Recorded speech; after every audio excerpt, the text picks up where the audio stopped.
What's good, family? Elder Rodney Martin here, known as the Preacher's Kid. Welcome to the very next episode of the Dear Preacher's Kid podcast.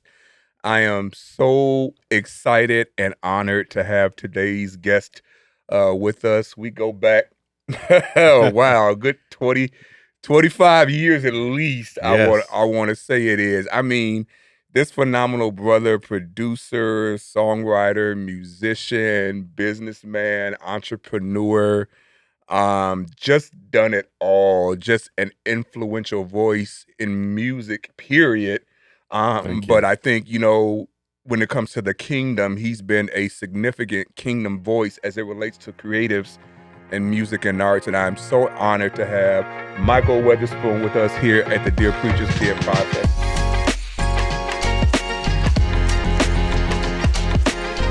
Well, I am so excited to have you here. I'm just honored that you took time out of your busy schedule. I mean, this man has worked with Donald Lawrence. I mean, I don't want to go over his catalog because he's just not that guy that likes to talk about all the stuff he did. Just tell the people, who are some of the people that you've worked with in the music industry? Well, first of all, I'm glad to be here with you, man, my brother. Appreciate it. Man, it's been a while since I've actually been seeing you, man. I've been with you. So, it's been a while. Man, I'm glad for that, man. Glad to be here. Man, it's I don't really like talking about myself that much. And that's a true sincere humility. It's not that false humility. Yeah. But just been blessed to play with a lot of artists and producers over the years. And so me and my brother, whether in production or just as musicians or just consulting, and then the A&R label side, which I've had an opportunity to do with two labels and then be president of one. So I've had a really great career, man. God's blessed me. Absolutely. And I had the opportunity to listen to and attend a whole lot of projects this brother has worked on. But when I had my community choir, some over 20 years ago, and the Lord had put an album down in my heart, this was the first brother I reached out to help us try to make this a reality. And he came in and whipped us into shape. When I tell you, we would leave choir rehearsals angry and upset because he's a brother that just operates in excellence. And everything he does, especially if it's got God's name attached to it, he wants to make sure it's done right. So he worked us, and it was just an absolute privilege and a pleasure. He's always promoted us. He's always promoted me, in my songwriting endeavors, and threw my name out in the hat with various other artists and music ministries. So I'm just honored to have you here. Let's just hop right on in. All right, let's do it. Let's start at the beginning. Yeah. The early years. We know you, we know your brother Daniel. Why don't you tell me about the life growing up in the Weatherspoon house as a child? Tell me about what that looked like. Wow. Well, we were Koja kids, man. Church of God in Christ. Yes, sir. You can't join in. You got to be born in. You got to be, huh? Yes, sir. I think probably the first stop made after the hospital was church. Yes, sir. But absolutely. We grew up in Kojic, and did Tuesday night service, Friday night service. Yes, sir. Sunday all day. It was a revival. But we had balance in our home, because my parents, baby boomer, and then my dad is part of the traditionalist generation. Okay. By a couple years. And our parents had it hard growing up. Yeah. Jim Crow. Coming up in the South. Yes, absolutely. And they had a hard life. Yeah. But my mom particularly said she didn't want us to grow up how they grew up. So we were able to date. We were able to play sports. We were able to go to the movies. We were able to have balance and enjoy life, man. There were some people that I grew up with, their parents wouldn't let them do it. Wouldn't let them do anything. Absolutely. But we had balance because she didn't want us to get 18 or get grown and then resent. Yeah. And then because we saw a lot of that people when when they got 18, as soon as they got a little taste of freedom, as soon as that door opened, they was out and never came back. And if they did come back, life had wore them out. Yeah. And so I'm thankful for the balance that we had. I mean, we had to go to church, but but when we became musicians, and particularly got to True Holiness, we wanted to go to church, man. Yeah. Me and Daniel enjoy church. Yeah. We enjoy playing. We enjoy being there with some great music, with some great times. But just coming up, man, as a preacher's kid, even though they didn't have their own church, but they were ordained leaders. We was able to have some balance. So you bring up an interesting point, about loving church, and I grew up like, I feel sometimes like I'm the last of a dying breed. Like, don't get me wrong, I think I had more balance in my life as an adult than I probably had 15 or 20 years ago, when I just felt like if I wasn't at church, the roof was gonna collapse. I think I'm over that now. Yeah. But I also think, like, I was the kid that loved church. It was never like, my parents never had to say, we got to make you go. Like, I loved to go. I loved being in the presence of the saints and the Lord. I loved singing in the choir. Then I started playing, and that was like an outlet for me. And so you mentioned when you and your brother became musicians. Like, how did that kind of lay the foundation? Or would you say that kind of ignited your love for church, or was that just another extension of an already existing love for church? I think it ignited it. We grew up in, so our youth, it was Kojic, but we grew up in two different churches. So we were at one particular church where we didn't play. Because, and no disrespect to anybody, but nepotism played a heavy part in the Pentecostal movement. Wow. Because did y'all hear that? Because these preachers came up from the South. Yeah. Escaping South during the Great Migration periods, and leaving the South and coming up, and started churches, and all they had was their families. Yes, sir. They had 6, 7, 8, 9, 10 kids. You talking something now. I'm telling you. And so they started churches in their basement with their families. With their families. And then when they grew, the family was already doing things. They were already the choir directors, the musicians, the leaders. They were already in place. And so there wasn't room. Wow. Or oftentimes room made for the younger guys that come up, that were coming up. But my mother made a decision, and I always say this is the biggest impact that was ever made, brother, because if she had not done this, and my parents had not done this, both of them had not done this, we probably wouldn't be in church today. Wow. And she saw something in us when we were kids. Wow. It was just a hobby for us. But she saw in the spirit ahead of time. She saw what it could be. Right. Yeah. And so she transitioned us to True Holiness, where it was a place that gave us an opportunity. Where musicians hung out. Yes, sir. To play. Yes, sir. And so that woke up that desire for us to, we enjoyed church. We wanted to be there. We had an opportunity. We started off with Jesus Little Friends, Little Kids Choir. Moved up to the adult choir, and then moved up to the radio choir. And so those, that decision really woke that up for us. Wow. And I wish a lot of parents, Rodney, thought about their children. Yeah. We don't have enough parents in church that are willing to make decisions for their children. Absolutely. They have children, and then now they want to live like they single, like they parentless. And they make the kids come along. Yeah.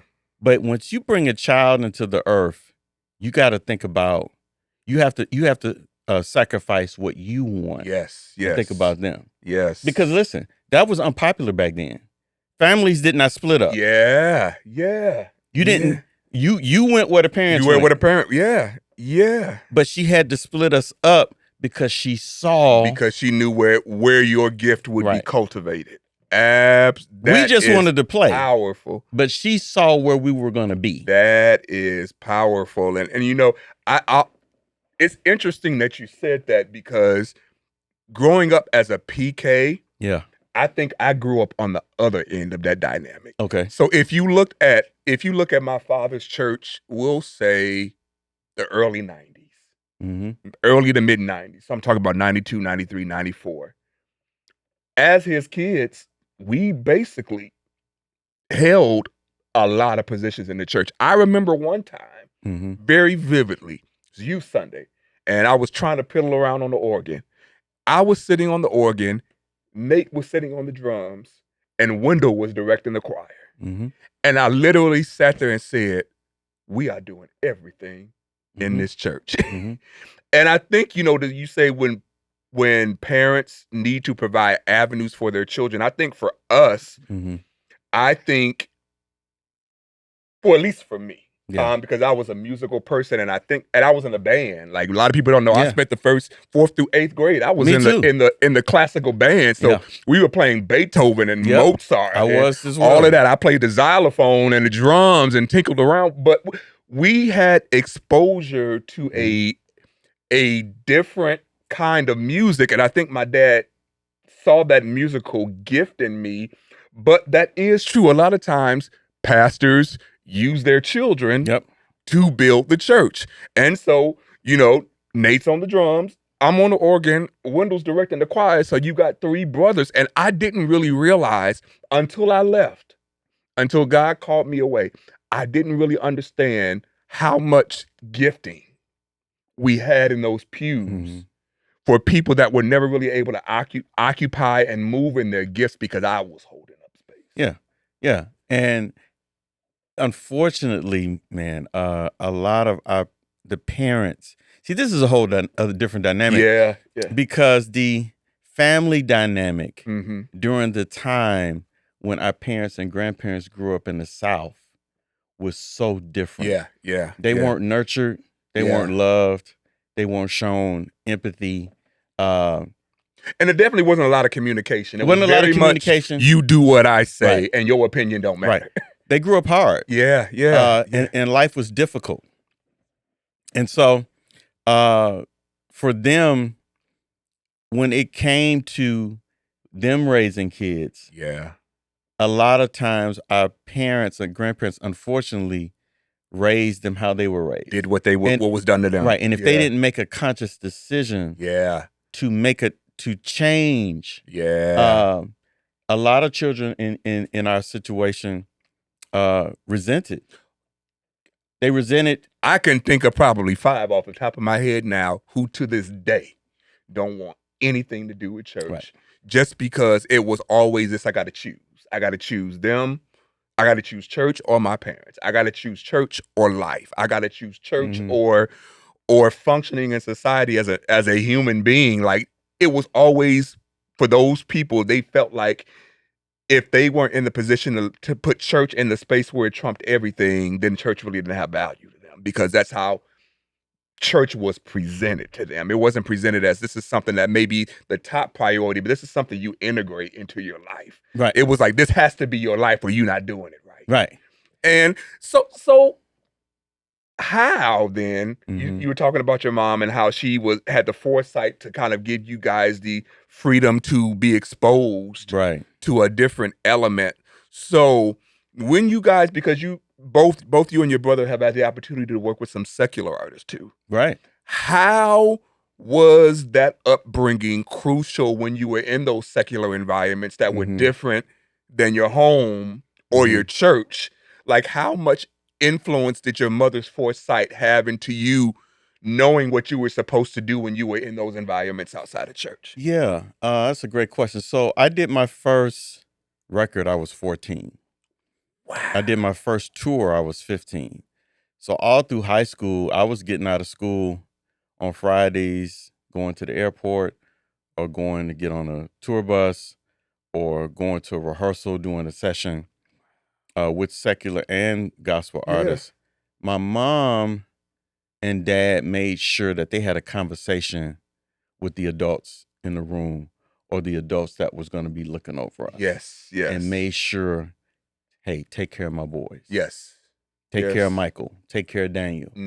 And so we had older guys in the band who did not take advantage of us. Yes. Who did not allow us to get manipulated by artists. Even those artists that, sexually, Yeah. financially, Yeah. you know, Yeah. putting us in environments where people were maybe drinking or Yeah. drug. We weren't around that. Because your parents were present. Right. They were present. Yes. And they made sure that somebody was identified in that band that was going to look over us. Yes. And then they didn't have a problem with us playing secular music. There was an era where me and Daniel did the Jazz Bulls downtown, and there was a jazz club called Enters. We played, with Bill Dickens and a lot of other artists, jazz artists and pop artists, traveled around or did some things, but we were mature enough to be able to handle it. I was able to go into a club and play and not drink, not smoke, and people would see something different about me. I was there to play music. I was there to learn. I was there to learn different genres, stretch myself as a musician. I didn't allow myself to become part of the environment, but that was all due to the upbringing that we had because our parents talked to us. Our parents communicated with us. They made sure that we were surrounded by people that was not going to let us get in trouble. Yeah. That's unbelievable to think, like at 14 or 15, and I can remember even at that age, when Maceo Harris. Maceo Harris started Voices of Prayer. I was 15 years old. Actually one of the first choir members. And we were going everywhere, every weekend. And again, sometimes it don't necessarily have to be, if we just be totally honest, it don't necessarily have to be you being in a secular environment to get exposed to craziness. Oh, listen, I think one of the biggest misconceptions is that secular artists don't know God, and that the gospel artists do. And the gospel artists do. Just because you doing gospel doesn't align with the relationship. A lot of people in gospel do that because that's what they know. It doesn't equate to anything about a relationship or that your life is in alignment with that. Some of the worst people I've ever met is gospel artists. And pastors.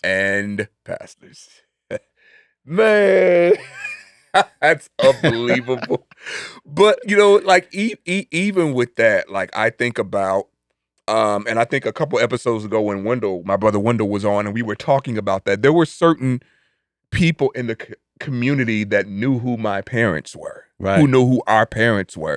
And even when we weren't smart enough to make all the best decisions ourselves, a lot of times we were surrounded with people who knew our parents. And they were like, if y'all ain't gonna do what y'all supposed to do, we gonna do what your parents would do if they were in this place. And so because they respected them and they were upstanding people in the community, people didn't want us to get in trouble and then us be linked to them as the source of trouble. So even when they were doing crazy stuff, they'd be like, but y'all going home. So they kind of shielded us from that stuff because they respected, who we were. And then they respected what type of home we had to go back to. Absolutely, man. So, having parents who were integral, and that were respected was, even in just the community itself, as you mentioned, we had I'll never forget this. We had a guy, he was the neighborhood alcoholic. And but every morning he would go by to the liquor store. He had to pass our house. And when he would get to the gate, he would stop drinking. He would either stop, put his bottle down, or he would put his hands up like in a prayer sign until he got to the other end of the gate. Because of my parents. There were certain things they wouldn't do things on the corner. They wouldn't. Hey, that's Elder Weatherspoon. That's Mama Weatherspoon house. There were certain things that didn't go on the corner of 158th and Paulina. You know what I'm saying? I get so you're absolutely right. Like even I think about that. Dad having a house full of boys. We were like, I think I was maybe 8th or 9th grade, and Dad had the ingenious idea to put a blacktop basketball court in the backyard. So you put a blacktop basketball court in a inner city neighborhood, and our house quickly became the hangout spot. We had double rims, rims on both ends of the blacktop court. So people were literally every day after school, our house was a spot to come play ball. But you better know if a bad word, I'm sorry. Please don't tell your dad. I don't want to go. It was just the nature of the respect that people had. But I think a lot of that was because I think our parents were very adamant about living a life that people could respect. Where it wasn't, like I'm this person on Sunday and I'm this person on Monday night. Like, no, they really took ministry seriously. And as their kids, they kind of looked at us as the reflections of them. And so they were very intentional about what they put in this. This is how you conduct yourself. When they do this, you don't do this. When this started happening, as my mom would say, here's a quarter. This was back in the days of payphone. If stuff get crazy, you use this quarter and you call home. I'll come get you. And so, I think when I think about preachers' kids and how I don't want to say lived our lives in like a bubble. But I think there were a lot of parameters placed around us. So, for you've kind of been out there and been able to work with different artists and still maintain your integrity. And how does that play into, now you're a parent, now you're a father. How much different is the way you've raised your daughter from the way your parents raised you and your brother? I guess for me, having Mackenzie, my daughter, the one thing I didn't do, I didn't believe in spankings. Okay. So I think if I had to spank Mackenzie, I would start crying thinking about it. That's always fathers and their girls. You just can't ever. I just could never even. And she was a great kid. Great kid. And even when, before Misha passed, I would say, Misha, don't, she let me talk to her. She okay. It'll be all right. The few times that she's had to. But I think for me, man, just I think the thing that I did was that my parents didn't do, and I'm not saying it was a bad thing, is that our parents grew up in an era where church came first. Yes. I don't remember my dad being at my basketball games or my football games. He was either at work, he worked a swing shift. So he 7 to 3 1 week, 3 to 11 the next week, midnight shift the next week, then do 12-hour days, 12-hour nights. So he worked hard. But when he wasn't at work, he was at church. He was at church. I did not put church over Mackenzie. I didn't miss a doctor's visit. I didn't miss swim practice. I didn't miss a swim meet. I didn't miss a soccer game, soccer practice.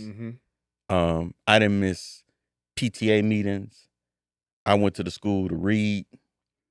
I didn't miss anything. I made a decision as a parent that church was not going to supersede my assignment as a parent.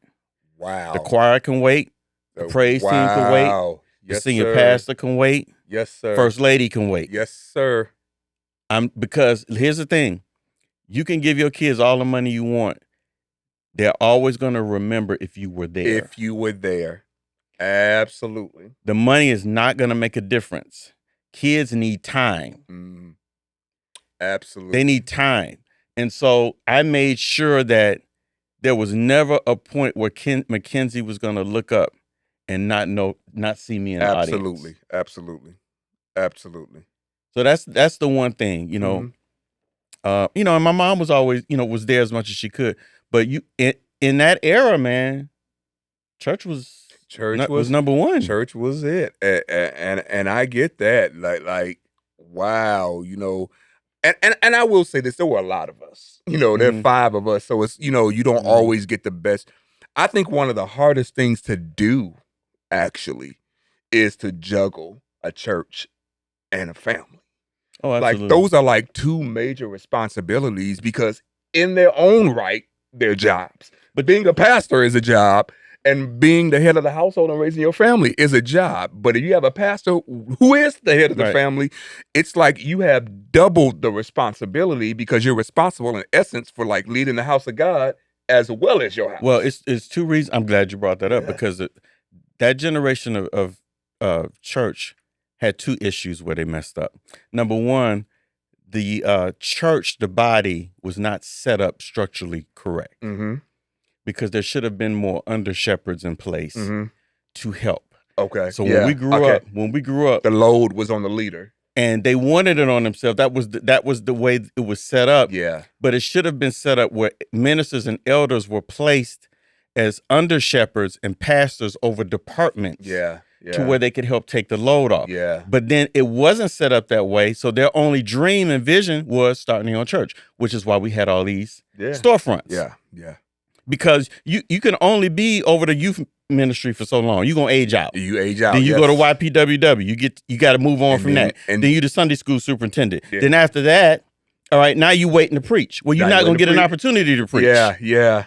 All right, you're not gonna get one. So what's next? You got to start your own church. Yeah. All right, then the other thing is this David complex. David was a great king, but he was a poor family man. Yeah. And a lot of these senior pastors, missionaries, and evangelists, they're great speakers.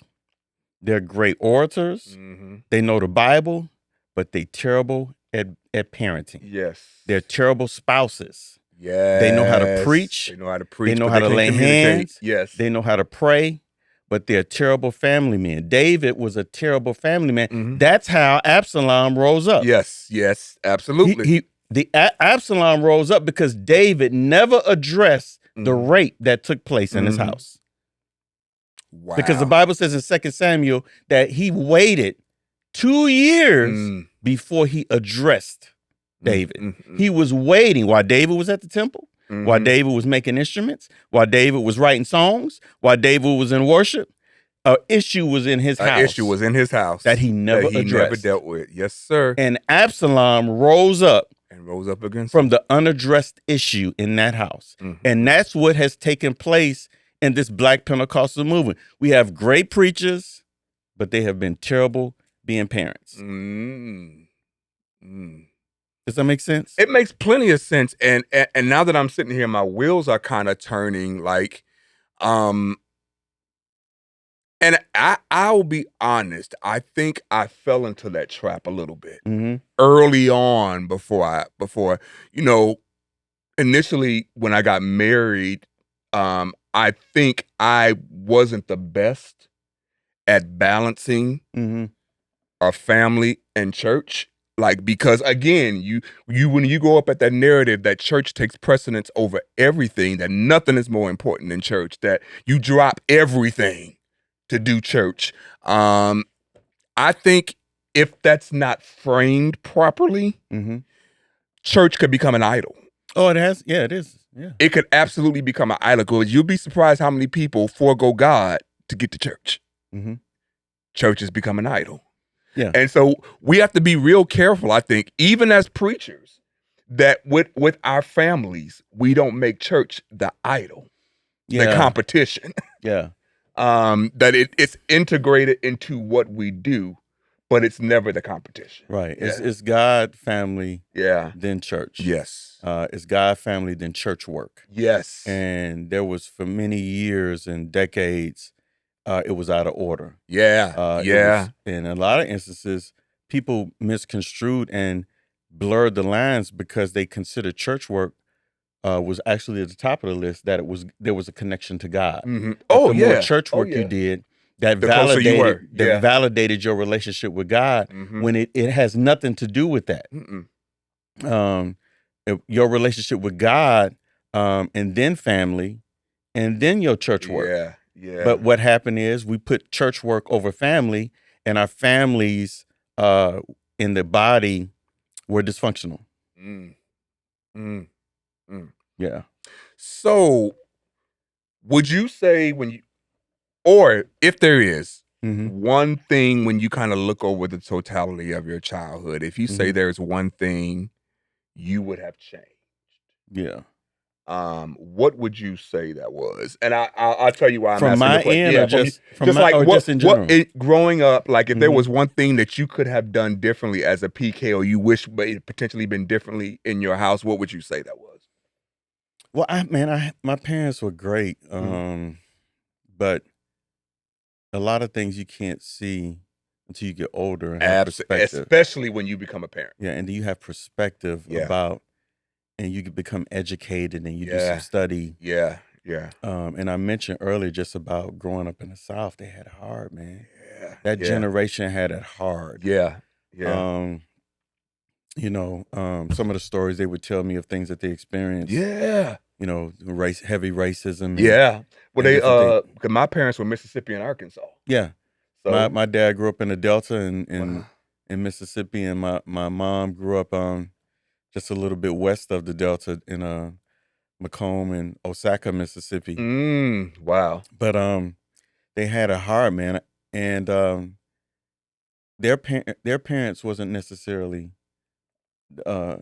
maybe one or two weren't the best. They had it hard, and just hard at home and then hard in society. And but I would say if there was something different, I think my dad probably wished he hadn't worked as hard. Could have been around more. He was a hard worker. I think my dad will probably say the same thing. And I wish that we could have spent more time together outside of just the times he was there. Did more things as father and son. Because he worked a swing shift, which was hard. I mean, there would be sometimes a couple of weeks I wouldn't even see him because when he would be home asleep, I'd be at school. Then when I get home, he'd be gone. He'd be going to work. And that's great, but back then they were taught to provide. If you don't provide, you ain't a man. You ain't a man. Man don't work, you don't eat. Right. If you're not providing, you're not a man. You work. But they didn't understand the dynamic of you got to really that communication and understanding, and you can't have one way to raise all your kids. Wow. Your kids are different. I am an extreme empath, man, and I as much as I talk and play and do presentations, I'm an introvert. I can be by myself. I go to the movies by myself. I go to dinner by myself. I get in the car and go for rides by myself. Yes, sir. Yes, sir. I get it. I can sit in the house. I don't have to be entertained. Just watching TV, reading a book, chilling out. But I'm a justice guy and I'm an empath guy, and things affect me. I remember. I'll give you an example real quick. Roots came out. Do you know to this day I have not seen Roots? I watched the first 10 minutes of it and I couldn't take it. I saw Kunta Kinte getting hit. The Django, anything along those things, I can't do them. When we sat in the family in the living room watching Roots, and I saw Kunta Kinte getting hit, and I thought it was real. And I ran in my room screaming, saying, "Why are they doing him like that?" And my parents didn't know how to. They didn't, and to this day, that has affected me. I can't watch movies like that. I like 12 Years a Slave. I would never watch. Never. I've never seen any of them. What was the movie that that Mel Gibson did? The Passion of the Christ. Oh no! Now I did go to see the Passion of the Christ, but when they got to the crucifixion scene, I had to leave the theater. Well, first off, everybody from my church went to that movie to see it, so it really wasn't like a movie. It was almost like a Sunday morning service in the dark. You heard people clapping and speaking in tongues, and I was like, "Are we still at the movie?" But yeah, like I'm a sensitive guy, man. And for years, man, I until I got older, I thought it was I hated it. But then I understood that I needed it to be pastoral. Wow. Because I'm a pastor, I'm an under shepherd. Not gonna start my own church and not taking over one. So don't ask. But you know your lane. Yeah. And I shepherd creatives, and I needed that sensitivity. Wow. And I needed that empathy in order to shepherd them. And being sensitive is not a negative thing. It's not. It's almost and interesting that you would say that, because as an adult, like I can remember I was over the young adult choir at my father's church at 15. And so I was just learning. Like I had the musical foundation from being in the band at school, so I knew the difference between an A and a C and a C sharp and a E flat. Like I knew the scales and the treble clefs and the bass clefs and all of that. So that kind of helped me be able to start training choirs. But when I think about at 15 what I was doing with my church choir and how God was developing the leader in me, even then, just being able to be compassionate towards people and something as simple as we struggling to get the note. Like, let's just sit here and work with it till we find it. Right. Till we get it. Like being able to gather and rally around, like when I look at my life now, I think God was dropping nuggets all along, like then and then starting ACG, and I kind of became like the ACG's shepherd and kind of moved that along, and then I relocated to the DMV and joined my church, Carter Memorial, and and became over the young people and kind of became their shepherd. So there was just like little nuggets along the way to say, yeah, this is your lane, this is what. And for me, and the thing I love about you is that you have never tried to leave your lane. Yeah. Like you do what you do and you don't try to do anything else but what you do. And I think that's like a major lesson, because we spend so much time trying to perfect 19 different things. Do one or two good things well. And focus on that and make impact in the kingdom there instead of trying to have your hands in everything. But again, you talk about culture. What you doing? Keep your hands busy. Work for the Lord. And so we get into this work mode. Like that's what God requires. And I think the work becomes a byproduct of the relationship and not the relationship a byproduct of the work. Right. Absolutely. So you pastoring now. Yeah. What would you tell a young man coming up in ministry who is today what you were 25, 30 years ago? How would you handle that situation as far as mentoring, guiding? What would you do differently from what was done with you? What would you do the same? Would you do it the same? Like how, because this is a different time. This is a different time. Age. It's not like it was in the 80s and 90s and we were coming up, and that's not to say that was everything was great then, but I do think there were a lot more controls. We didn't have the internet and Facebook and social media and all this other stuff that distracts people. Like it was a simple life for us when we look back on it now, but now they've got all these other things out there. Like how would you guide or advise a creative who's just kind of starting and maybe getting opportunities and offers to go into those secular arenas, even if they've got a church background? Like, what would you tell that PK who some secular artist has come and said, yeah, I want you to come work with me? Like, how would you guide them to be true to who God has called them to be in those atmospheres? Wow. That's a big question. I mentor or get advice, ask for advice from a lot of gospel musicians before they relocate. And over the years, I've had a lot of musicians from Chicago and singers ask me their opinion before they relocated to LA. Wow. Or before they relocated to New York. Or, now Atlanta. Yeah. Which is a whole nother atmosphere in itself. Yeah. And I have a really intrusive conversation with them to ask them where's their maturity level at. That's good. Because you can relocate or get yourself into environments that you're not mature enough to handle. Yes, sir. And you think you're going in to influence. And you end up being influenced. That atmosphere will influence you. Yes. And you will come back a different person. Yes. You will come back drinking. You will come back on drugs. If they married, I ask them about the strength of their marriage. Yes. And you're looking at somebody who went through a divorce. Yeah. And it devastated me, even though it was amicable. Me and Misha loved each other, and co-parented and raised Mackenzie. Even when she passed, no one knew that. People thought we were still married. Wow. Because we wanted to make sure that we honored each other. She was and Mackenzie was the focus. Mackenzie was the focus. Yes. And we wanted to have everything as normal as possible. And I got ridiculed by the church. The church ridiculed me because I still honored Misha. Because they wanted, because I still honored her and still interacted with her, because we wanted to do it for our child. Yes.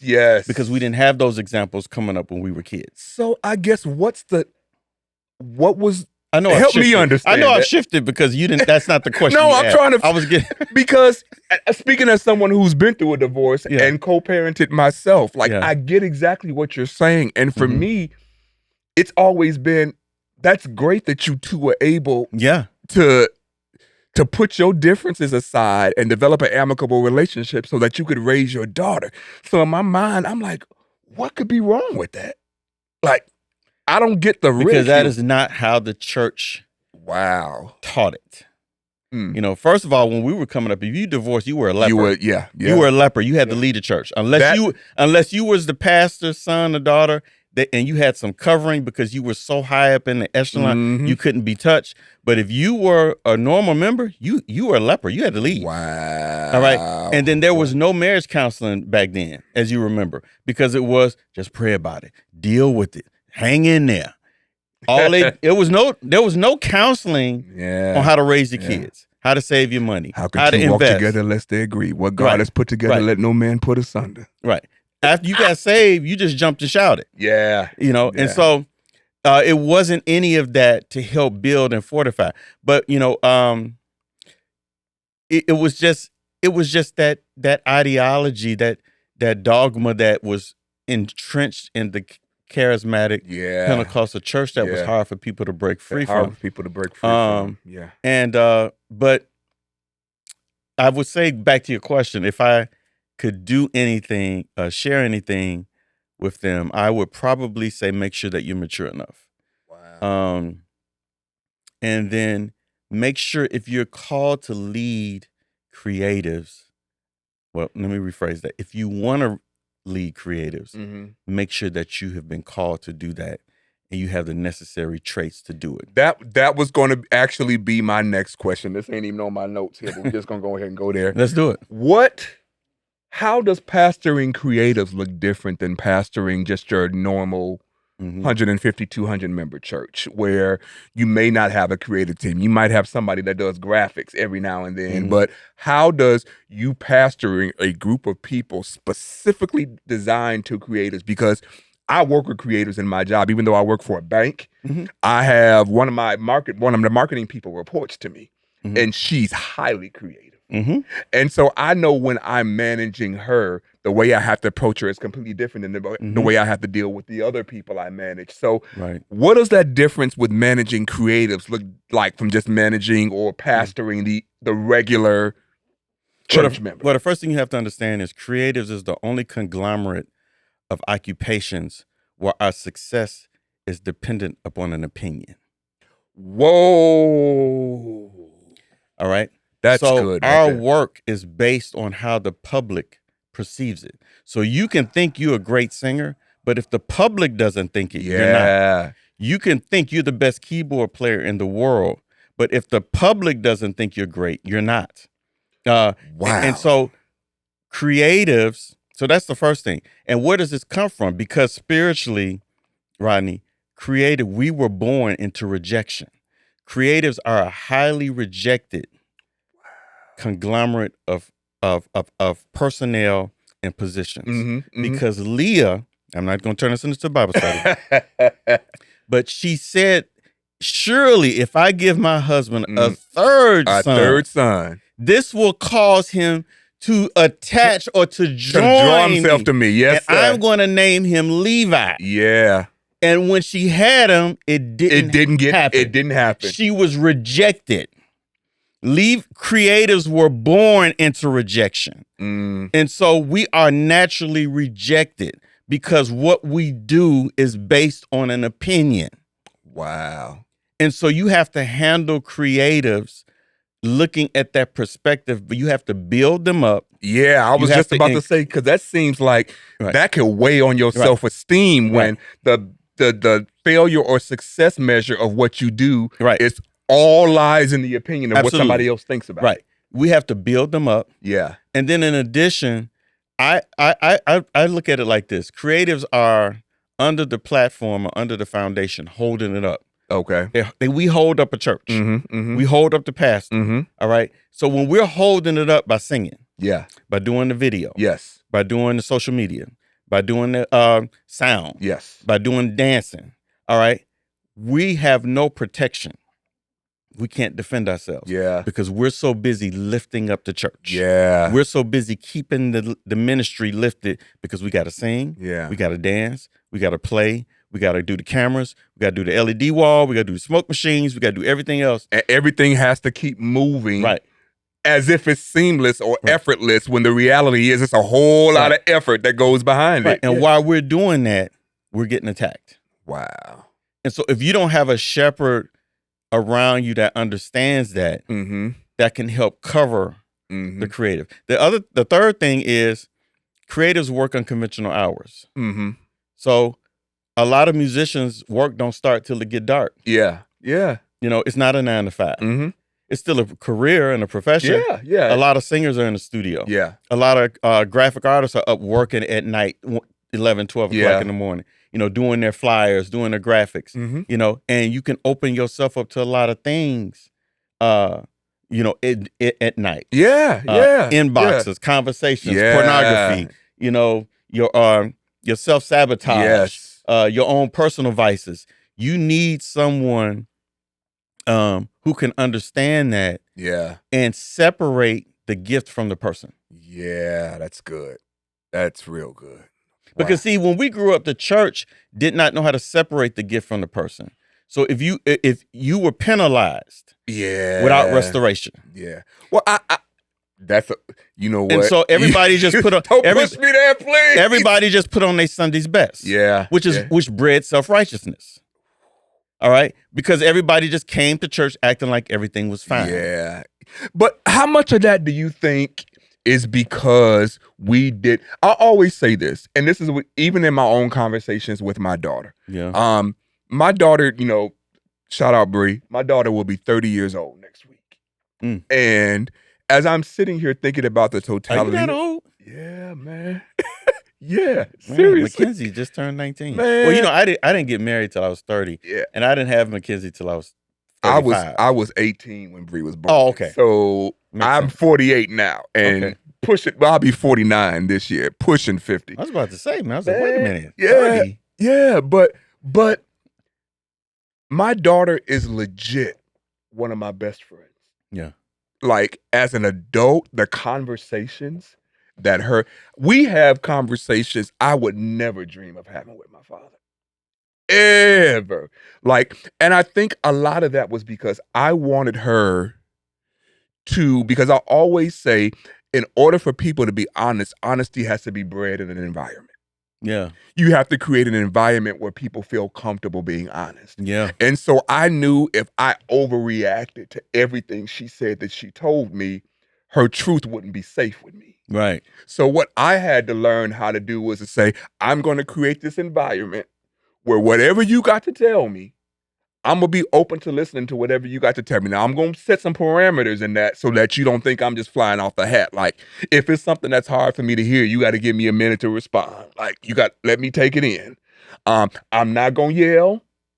I'm not going to get loud. And I'm not going to overreact. Those were the parameters I had to set for myself, because I knew if she was going to trust me enough with her truth, I had to handle it a certain kind of way. I think that's kind of what the issue has been in church, is that we've always demanded people tell the truth and live right and speak the truth of God in your hearts. But we haven't created an environment where people could be honest, because the reality is when people are honest, we look at them crazy. We penalize them. And it's a penalty attached to it. And a lot of our leaders don't have the maturity. They've been, just because you've got a title, and I tell people this, and if anybody that's watching this podcast, Senior Lead's got a problem with it, you can inbox me or text me if you got my number. He said it. I tell people all the time, listen, the worst place to me that you can get counseling, if you really need it, and advising from, is your local church. You need to get counseling. I'm not saying you should get Christian counseling. And there are licensed Christian counselors out there. They're licensed, yes. Right. Not these deep people. Right. All right. I'm talking about licensed people that really, you need to get counseling or help from people that don't care that you are a prophet, that don't care that you anointed, that ain't concerned about how big your church is, don't care about how many EPs you release. They're going to deal with your issue. A lot of people in church cannot separate your title and your position from your humanity. Yeah. And so they and that's another thing that I would advise if you're going to deal with creatives. Yeah. Because as creatives, I've had to deal with homelessness. Yes. I've had to deal with orgies. Yes. I've had to deal with adultery. Yeah. I've had to deal with drugs. I've had to deal with domestic violence. Yeah. You have to be able to handle that. Yeah. And not look at them differently. Yeah. Because they're the best singer. Wow.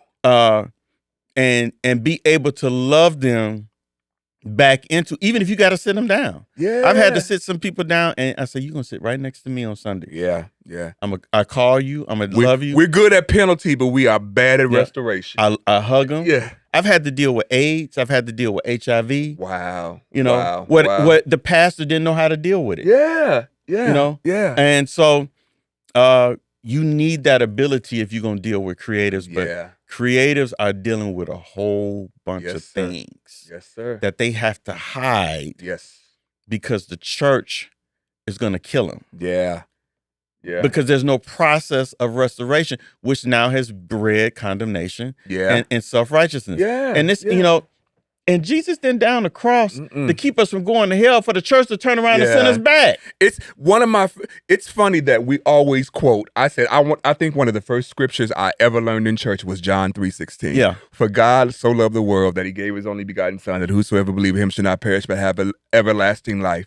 But nobody reads verse 17. Right. And verse 17 says, for God sent his son not into the world, not to condemn the world, but that the world through him might be saved. Right. Now we don't ever focus on that. We never focus on that. and we've misconstrued judge not lest you be judged. Yeah. That is not, listen, that scripture is not talking about can't nobody say nothing to you. Yeah. That scripture is not talking about no accountability. Yes. That scripture is not talking about no rules and regulations. Absolutely. That scripture is not talking about protocol and procedures. That scripture is talking about not having condemnation and self-righteousness. Yeah. Because as I said, Jesus did not die not what he came on the for. cross to keep us from going to hell, for the church folks to turn around and send them back. He didn't come to the world to condemn the world. Right. It's not why he It's came. not that can't nobody say nothing to you. Yeah. But the church has not had processes in place to be able to nurture people back to restoration. Yeah. And so we just came to church Sunday's best. Yeah. Give it what you got. Yep. Yeah. And that's the thing. I think that's probably been for me as a church baby, being in church all my life. Right. You know, growing up in my dad's church, a small family-oriented church, and then going to a progressive with Apostle Alfred. Yeah. And seeing ministry on a way larger scale than I was ever really used to. And then leaving there and moving to the DMV and being with Bishop Pearson Carter for the last 12, 13 years. It has been, for me, the merging of what I saw in my mind years ago that I really wasn't seeing in my environment. Like I was like, there has to be something bigger than this. Like, and I think for me that's why I, you know, even though it was a tough conversation for me to have with my dad when I had to leave his church, I'm so glad he embraced me enough to realize that my future was at stake. Yeah. And even though it was a hard decision and he was probably in his feelings about letting his boy go because I did everything at that church, I'm grateful that he let me grow and go. He let me go and he let me grow. Like I needed to see what I saw when I left to prepare me for what I'm doing now. I had to see stuff on a bigger scale. And so, you know, when I think about even advice that I and I ain't no pastor, but even if I think about advice that I've given to leaders or church leaders or people who pastor, it's like, I've even given this advice to people at my job, my managers. If you've got somebody who's growing past you, let them grow. Yeah. Don't ever hold anybody to your limitations. They are your limitations. They're not theirs. And their limitations might be up here and you trying to can it because you don't want them to go further than you, don't ever make people grow past you. If somebody is growing past you, encourage them and push them on to go. Yeah, I'm glad my parents did that. Yes, you know, my mom and dad, again, as I said, saw what was in us when it was just a hobby for us. Yeah. And they never held us back. Yeah. If as long as we were being taken care of, they were paying us. Mm-hmm. They allowed us to go, and they didn't care what the church thought about it. Yeah. They that's the thing. I think parents need to stand firm in the way they raise their children, even if it's against what the church says they ought to be doing. Like, you've got to decide and set the temperature for your house. Yeah. Like, that can't. Now, should the word guide the decisions and the rules that you make? Absolutely. Right. But are you responsible and accountable to the church for what goes on in your house? Because I think, especially as PKs, they make the success or the failure of the pastor what his kids do. Right. So, you know what they say? The Bible says if a man can't rule his house well, how can he rule the house of God? And they've made us the measurement. Right. I don't want to be the measurement. Right. I don't think the children are supposed to be that's a lot of pressure for a kid. They're not supposed to be the measurement. Yeah. And, you know, that old adage that the worst kids in the church are the preacher's kids, yes. But again, it goes back to what I mentioned before, that Davidic issue. Yeah. Because David, as great of a king as he was a poor family man. Yeah. Yeah. And he was a terrible family man. And it's integrated itself into the Pentecostal charismatic movement, where we've had great speakers, great leaders, great preachers. Yeah. I'm not sure if they were even great pastors. They were great preachers. They were great preachers. And this is the thing, like, to sit in a church, I can't even imagine. I'm grateful for my dad because I never had to roll my eyes while he was preaching, because what he was saying at church wasn't lining up with who he was at home. Right. I thank God I was not put in that scenario, because I don't even know what my relationship with God or church would look like today. Yeah. If I was raised in a house with hypocritical people. Like, they meant what they said. They meant what they taught. And that made it easy. I wouldn't say it was easy. It was easier. Yeah. At least for me it was, because I had a standard. I had a measuring bar of integrity. Mm-hmm. So I couldn't say, well, I don't know what integrity looks like because everybody I know is doing it. I didn't have that. I had examples I did right in my house. Like, no, everybody ain't doing it. Yeah, my mom was probably the greatest person that I've ever met. Wow, that's amazing.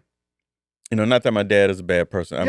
But because he's not. But my mom, if someone had to tell me who's the best person you ever met, wow, I would say amazing. My mom, and because it lines up with what you're saying. Being an evangelist, started preaching at 18. Got a license, got ordained at 18. Was preaching before that. She's been consistent, man. Wow, consistency matters. She has been. It matters. What she has preached. Yes. So it's been, and my dad as well. Yeah. But it's been but my mom, you know, it's just something about her. So that's what I share, man. Well, I don't think I have any. Well, I do have questions, but I think we'll be sitting here another 3 or 4 hours going way off the rails. I can hang, man, but it's up to you, man. I mean, I'm good.